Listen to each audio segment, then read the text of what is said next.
Hi, Dr. Grice. After reviewing the informed consent form that I found, there were a couple things that I thought that I would change on the informed consent form.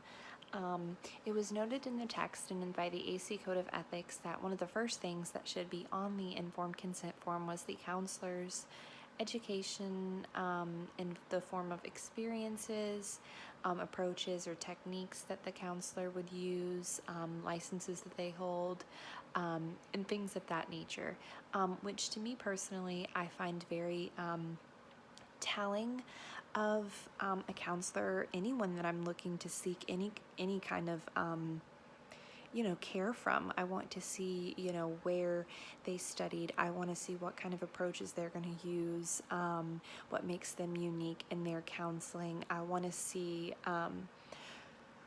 where they have specialized, where they have their experience from, what groups of people. I know this may not seem that important to some people on an informed consent form, due to most of the things on the informed consent form are more so to just be very clear about what to expect from counseling, what not to expect, and a lot of ethical and legal aspects of the counseling that are really important to consider before going into counseling with said counselor. But that is one of the main things that I would change about the informed consent that I found. I think it is important that it's in the ACA Code of Ethics, and I think it's very relevant information.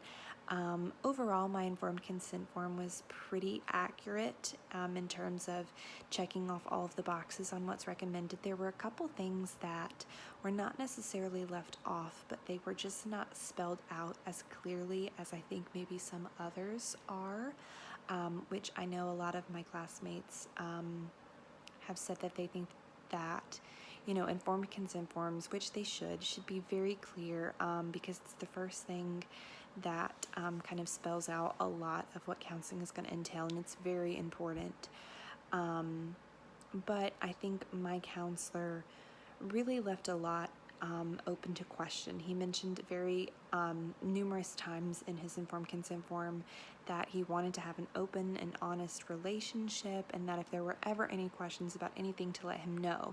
So he left things very open. Although there were some things that he didn't spell out very clearly, he definitely opened up the conversation to have, if there was any confusion or anything the client thinks that they might want to know.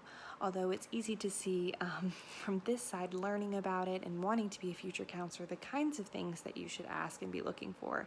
And I imagine as a client going into counseling, not having any previous knowledge of what it really entails, they might not know or be looking for the same things that I am. So I do think it is important kind of taking an outsider's view and not looking at it as a future counselor, and instead looking at it from a client point of view. There may be a lot of different points that he needed to spell out a lot more clearly for people who wouldn't understand, just in case later issues were to arise that they may not be aware of, that were not clearly mentioned or explained in the informed consent form, that ethical issues did not arise because of that. Because that is the purpose of the informed consent form, to be very clear with the clients and open and honest and transparent, so that there is no misinterpretation in a lot of different ways. So yeah, those are my thoughts. Thank you so much.